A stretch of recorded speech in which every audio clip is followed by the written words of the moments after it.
우리 옆 사람과 인사했습니다. 반갑습니다. 먼저 세 가지를 인사할 텐데, 전 반갑습니다 하고 옆 사람과 인사하시겠습니다. 두 번째로 우리 성령 충만합시다. 네, 성령 충만합시다. 그리고 세 번째로 우리 복음의 증인이 됩시다. 여러분, 오늘 공각 공부를 우리 SFC 공각 공부를 준비하면서 그 속에 최건능 목사님에 대한 그 예화가 나와 있더라고요. 그 예화를 읽으면서 저희 어릴 적 그 아버님께서 그 똑같은 이야기를 해주셨던 기억이 났습니다. 최건능 목사님은 예수천국 불신주의라는 그런 큰 소리로, 자기의 큰 목소리로 복음을 전하였던 우리 초기 교회, 한국 초기 교회사의 큰 인물입니다. 그분이 어느 날 시골에 갔을 때, 아주 산촌 시골에 갔을 때 농부들이 일하는 모습을 보고 그들을 불러 모았습니다. 그리고 복음을 전하려 하자 이들은 바쁜 와중에 자기들을 불러서 엉뚱한 말을 하고 있다는 이유로 그를 때리기 시작했습니다. 그리고 몽둥이를 들고 돌을 던지며 때리는 것이었습니다. 이때 최건능 목사님의 주머니에 전도왕이라는 패가 있었다고 합니다. 그 패를 딱 꺼내서 아메오사 출교야! 라고 외치니까 다들 그 두려움에, 시골 촌구석이라고 보니까 다들 그 두려움에 무릎 꿇고 살려달라고 이렇게 외치더랍니다. 그래서 최건능 목사님께서 여러분들이 살 수 있는 방법은 하나님을 믿어야만 살 수 있습니다 라고 복음을 전함으로 그 시골 동네가 모두 하나님을 믿었다는 그런 얘기를 아버님께서 해주셨을 때, 어렸을 때는 그 재밌고 웃는 그런 수준이었지만 이제 커서는 그 하나님의 복음을 우리가 얼마나 담대히 전해야 하는지 다시 한번 깨닫는 시간이었습니다. 그리고 오늘 말씀을 보면서 베드로가, 이 무식했던 베드로가 하나님의 말씀을 전하는 그 모습을 보면서 우리들도 그러한 담대함과 그리고 용기를 가지고 하나님의 증인이 되어졌다는 그런 생각을 해봅니다. 본문 말씀은 오순절 당시 그 자리에 모인 무리들을 대상으로 한 베드로의 설교를 기록하고 있습니다. 그곳에 있던 무리들이 보기에 성령을 받고 방언으로 하나님의 큰 일을 말하던 사도들이 꼭 세술에 취한 자들처럼 보였습니다. 베드로는 사람들의 유혹을 풀어준과 동시에 이를 복음 전도의 기회로 삼았습니다. 베드로가 누굽니까? 과거 베드로는 갈릴리에서 예수님을 처음 만났을 때 예수님께서 보여주신 그 기적을 보고 나는 죄인으로서이다, 나를 떠나소서 고백할 때 예수님께서 나를 따르라, 너를 사람 낳는 어부가 되게 하리라 하신 그러한 사람이었습니다. 또한 예수님께서 너희는 나를 누구라 하느냐 하셨을 때 주는 그리스도시요 하나님의 아들이니이다 라고 위대한 신앙 고백을 했던 자입니다. 하지만 그는 예수님께서 공경에 취하시고 핍박을 받으시며 십자가에 끌려가실 때에 그는 예수님을 세 번이나 예수님을 부인하는 배반자요 배신자였습니다. 베드로는 이렇게 연약한 자였습니다. 세 번이나 예수를 부인하였던 자임에도 불구하고 본문을 보면 예수님께서 승천하신 뒤에 베드로가 명실공히 초대 교회에서 지도자적 역할을 하고 있는 것을 볼 수 있습니다. 오순절날 그 자리에서 대표가 되어서 많은 자들에게 예수를 전하는 그러한 대표자가 되었습니다. 그럴 수 있었던 이유는 무엇일까요? 첫째는 비록 베드로가 예수님을 부인하는 치명적인 잘못을 범하였으나 예수님께서 그를 게베라 바닷가에서 다시 만나시고 세 번 내가 나를 사랑하느냐 물으실 때 베드로의 고백이 예수님께서 양을 치라 명하십니다. 그로 인하여 그에게 사도의 권위를 회복시켜 주셨습니다. 둘째는 그가 오순절에 강림하신 성령의 능력을 덧입었기 때문입니다. 한때 두려움 때문에 예수를 부인하기까지 했던 베드로가 성령 충만함을 받은 이후 수많은 사람들을 향해 예수 그리스도의 복음을 담대히 선포할 수 있게 된 것입니다. 성령 충만함을 받음으로 그는 예수를 증언할 수 있었던 것입니다. 그러므로 이 설교는 성령께서 베드로를 붙잡으시고 바람같이 임하고 불같이 임한 성령의 뜻을 말하게 하시는 것입니다. 그러므로 이 설교는 사실상 성령께서 행하신 설교인 것입니다. 베드로의 입술을 통해 성령께서 행하신 설교였던 것입니다. 이것은 교회의 첫 설교, 교회의 시작을 알리는 점하여 또한 성화였습니다. 베드로의 설교가 교회사 시대의 첫 설교라고 하는 입장에서 그 의미는 실로 중대하며 모든 시대의 설교의 원인이 되었습니다. 그렇다면 성령께서 베드로를 통하여 나타내신 메시지는 어떤 것이었을까요? 성령께서 성령 강림은 구약 예언의 성취음을 선포한 것이었습니다. 유대인의 3대 절기 중 하나인 오순절을 맞이하여 경건한 유대인들이 멀리 헬라로부터, 멀리 로마로부터, 멀리 세계 방방곡곡으로부터 예루살렘으로 몰려와 머물고 있었습니다. 그런데 오순절날 마가의 다락방에 모여있던 많은 사람들과 제자들이 다 성령의 충만함을 받고 성령이 말하게 하심을 따라 세계 각국의 방언을 말하기 시작하였습니다. 이에 유대인들이 다 놀라 신기해 여기면서 보라, 이 말하는 사람들이 다 갈릴리 사람이 아니냐? 우리 각 사람이 나는 곳 방언으로 듣게 된 것은 어찌 됨이뇨? 또한 이들은 그들이 새술에 취하였다라고 조롱하는 자들도 있었습니다.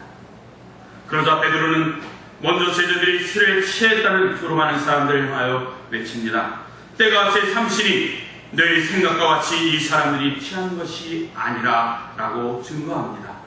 때가 제3시라는 것은 오전 9시를 가리킵니다. 절기 중에 일반적으로 식사와 음주가 금지되었고 이 시간에는 기도하는 시간이었기 때문에 베드로는 이 사실을 들어 유대인들의 조롱을 반박한 것입니다. 그리고 이러한 일이 일어나게 된 경위에 대해 구약의 요엘 선지자의 예언을 들어 설명하였습니다.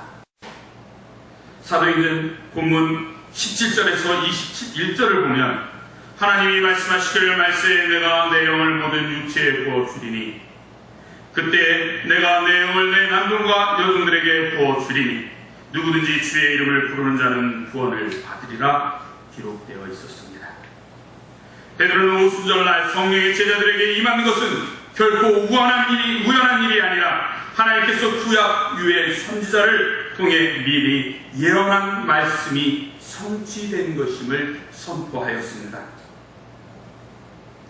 17절에서 말씀하는 예언과 환상과 꿈은 구약시대에 하나님이 자기를 나타내는 계시 방법이었습니다.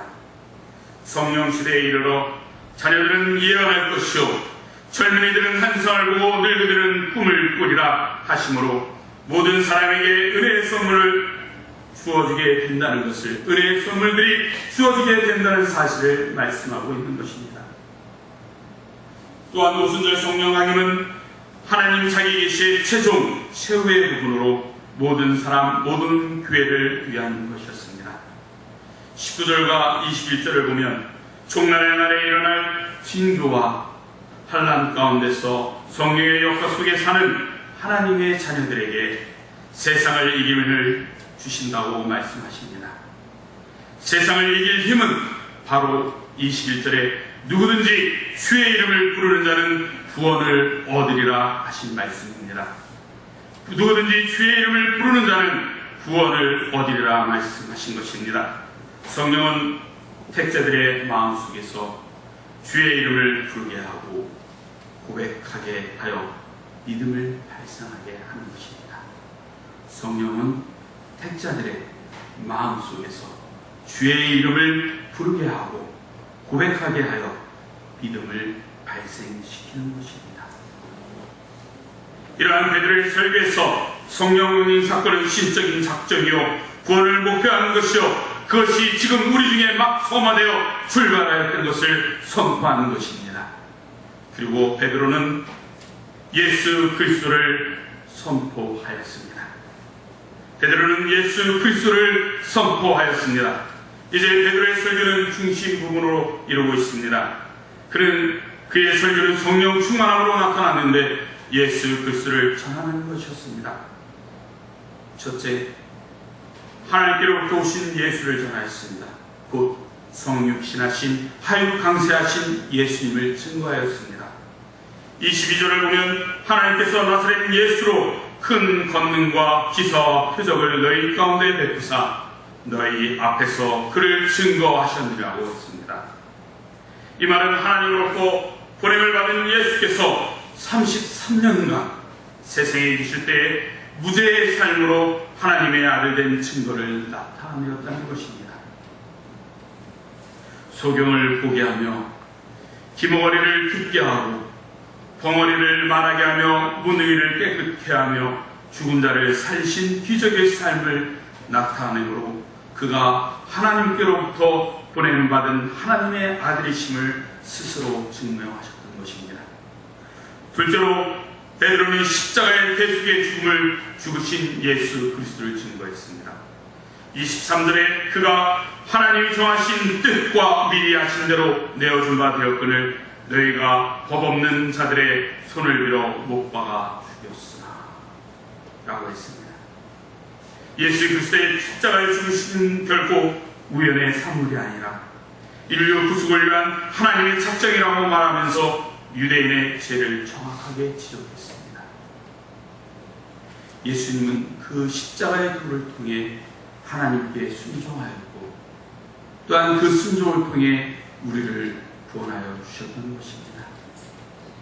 인간의 죄로 인하여 인간이 그 죄를 대신 지고 십자가의 희생제물이 될 수 없었기에 무죄하신 예수님을 세상에 보내주시고 무죄하신 예수님께서 십자가에 못 박혀 돌아가시고 우리를 대속하여 그 속죄의 길을 걸어가셨던 것을 증언하였던 것입니다.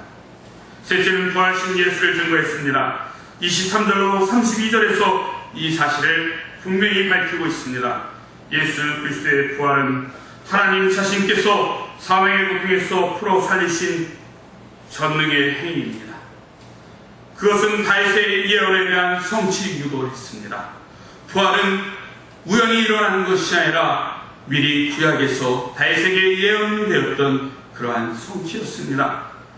25절 28절까지 내용을 보면 이 내용은 시편 16편 8절 이하를 이용하고 있는 모두 예수 부활에 대한 예언입니다. 다시 자기에 대하여 말한 부활 소망은 곧 예수 그리스도의 부활에 대한 모형으로서 말했다고 설교합니다. 베드로는 다윗의 글을 인용하면서 글로 맺기를 이 예수를 하나님이 살리신지라 우리가 이 일의 증인이라 말씀하였습니다. 사도들은 예수님과 함께 생활하였고 또한 부활하신 예수님을 보았습니다. 그리고 부활하신 예수님을 베드로와 사도들은 증언하였던 것입니다. 그리고 베드로는 승천하신 예수를 증거하셨습니다. 감난산에서 구름 타고 승천하신 모습을 보았던 베드로는 그 예수님을 많은 자들 앞에서 큰 소리로 외쳐 증거하였습니다. 그리고 성령을 보내주신 예수를 증거했습니다. 성령은 예수님께서 우리에게 보내주신 선물이십니다. 33절 중에 그가 약속하신 성령을 아버지께 받아서 너희의 보고 듣는 이것을 부어주셨느라고 말씀하십니다. 이제 성령께서 예수를 대신하여 오셨다고 그것은 그의 구별사 중에 약속했고 부활하신 후에 또 약속하신 것임을 베드로는 증거하였습니다. 또한 베드로는 하나님 보좌 우편에 앉으신 예수 그리스도를 증거하였습니다. 베드로는 다윗의 예언을 인용하여 예수께서 부활 승천하사 하나님 보좌 우편에 앉아 계심을 증거했습니다. 다윗은 이렇게 예수님의 부활과 승천과 보좌 우편에 자정하심과 성령 보내심을 미리 보았던 사람이었습니다. 그러므로 예수 그리스도는 우리의 주가 되신다고 그의 설교를 매듭짓고 있습니다. 36절 그런즉 이스라엘 온 집이 청령할지니 너희가 십자가에 못 박은 이 예수를 하나님이 주와 그리스도가 되게 하셨느니라. 그러므로 예수 그리스도만이 우리의 주요 그리스도 되심을 믿으시기 바랍니다. 베드로의 이 설교는 복음입니다. 우리가 전해야 할 복음입니다. 우리가 전해야 할 것은 어떠한 행위요 선하며 아무것도 아닙니다. 우리가 전해야 할 것은 오직 그리스도의 이 복음, 우리를 위하여 세상에 오시고 십자가에 못 박혀 돌아가시고 부활하시고 또한 40일 동안 부활하신 그 증거를 보이시고 또한 승천하심으로 하나님 우편에 앉으셔서 우리의 중보자가 되신 그러한 예수 그리스도를 증거하는 것이 우리의 사명입니다. 베드로의 설교는 마지막으로 베드로의 설교는 회개를 촉구하고 있습니다. 베드로의 이 설교를 다 들은 유대인들은 어찌하여야 할지 몰랐습니다. 그들은 어찌해야 할고 제자들과 사도들에게 물어봅니다. 형제들아, 우리가 어찌할꼬 물어봅니다. 이는 우리가 무엇을 어떻게 하면 좋겠습니까? 하고 긴급한 물음입니다. 그 이유는 저들이 베드로의 설교를 듣는 중에 마음에 찔림이 있었기 때문입니다. 예수를 십자가에 죽인 죄악의 마음이 성령의 검에 두들겨 맞은 결과 우리가 어찌할 거라는 다급한 질문이 터져나오는 것입니다. 베드로의 대답은 확실하고 분명했습니다. 38절에 너희가 회개하여 각각 예수 그리스도의 이름으로 세례를 받고 제 사함을 얻으라. 그리하면 성령을 선물로 받으리니 라고 답변합니다. 회개란 바르게 돌아서라는 말입니다. 더 구체적으로 말하자면 예수를 십자가에 못 박게 하던 그 마음을 없애버리고 인간적인 생각을 없애버리고 모든 것을 내어놓고 예수를 너희의 주로, 예수를 너희의 왕으로 모시라는 말입니다. 희귀는 잘못된 것을 깨닫고 뉘우치고 되돌아서는 것을 의미합니다. 그것이 마음을 새롭게 하는 것입니다. 예수의 이름으로 세례를 받으라고 하였습니다. 이는 바로 그의 무죄하신 인격 안에 머무르라는 것입니다. 세례는 담근다, 잠근다, 적신다, 씻는다, 목욕하다라는 뜻이 담겨 있습니다. 그 이름에 목욕하고 씻는다 하면 그의 흘리신 보혈 속에 머문다는 뜻입니다. 그리고 제3을 얻으라고 말씀하십니다. 제3을 받는 것은 고체의 병에서 누임을 받는 것은 예수 그리스도의 이름에서 오는 것입니다. 그 어느 곳에서 오는 것이 아니라 예수 그리스도의 이름으로부터 오는 것이기에 제3을 받아야 합니다. 38절 하반절에 그리하면 성령을 선물로 받으리라 말씀하십니다. 성령의 세례를 서의 약속을 받은 자는 곧 구원받기로 작정된 자들입니다. 구원받기로 택함을 받은 자들입니다. 바로 하나님의 영원한 구속 계획의 경륜 가운데 들어있는 자들입니다. 그것은 바로 이 예배의 자리에 나와 있는 우리들인 것입니다. 믿으시기 바랍니다. 말씀을 정리합니다. 베드로의 설교는 하나님의 절대 주권에 기초하고 있습니다. 구속론에 기초하고 있습니다. 철두철미에게 성령주의 설교였습니다. 언약적 설교였습니다. 구원을 받으라는 구령적 목적적 설교였습니다. 그리고 교회주의적 설교였습니다. 그 결과 회개하고 세례받고 예수 그리스도인이 되어 그를 쫓기로 작정된 자들이 믿기로 작정한 자들이 무려 3,000이나 되었다고 확정하고 있습니다. 참으로 복합적인 대사건이요 기록적인 사건입니다. 예수 그리스도의 교회가 탄생하는 역사적인 순간입니다. 그것은 결국 베드로의 자신의 힘이나 공로가 아닙니다. 성령에서 역사하신 결과일 뿐입니다. 다만 베드로의 인격은 성령에 붙잡힌 위의 병기일 뿐입니다. 성령의 권능을 받은 베드로는 전과는 비교할 수 없이 다른 사람으로 변하여 있었습니다. 하늘의 권능을 수여한 자가 되었습니다. 담대하게 주를 전하고 태박한 성경의 지식을 지니게 되었으며 그리스도 예수를 믿고 온전히 아는 지혜를 얻게 되었습니다. 또 뜨거운 사랑으로 대적자들에게 영생의 진리를 전하고 예수 그리스도를 하나님과 메시아로 높이 증언하였습니다. 죽기까지 그는 충성하였습니다. 제네어는 이야기에 따르면 베드로는 로마에서 복음을 전하고 십자가에 거꾸로 매달려 순교하였다고 합니다. 우리는 이러한 베드로에게서 예수님을 3번씩이나 부인한 나약한 모습을 결코 찾아볼 수 없습니다. 우리들은 베드로의 이 설교를 전도의 모범으로 삼아야 합니다. 베드로의 이 설교를 통해 복음을 전해야 합니다. 그리고 성령 충만을 받아 예수 그리스도의 복음을 우리는 전하여야 하는 것입니다. 믿지 않는 자들에게 담대히 일어나 선포해야 할 것입니다. 우리는 일어나 선포해야 합니다. 우리가 전해야 할 복음의 내용은 오직 예수 그리스도여야 합니다. 그럴 때 성령께서 역사하셔서 회개를 일으키시고 우리를 통해 구원의 열매를 맺혀 주실 것입니다. 이것이 오늘날 교회의 사명입니다. 저와 여러분의 사명입니다.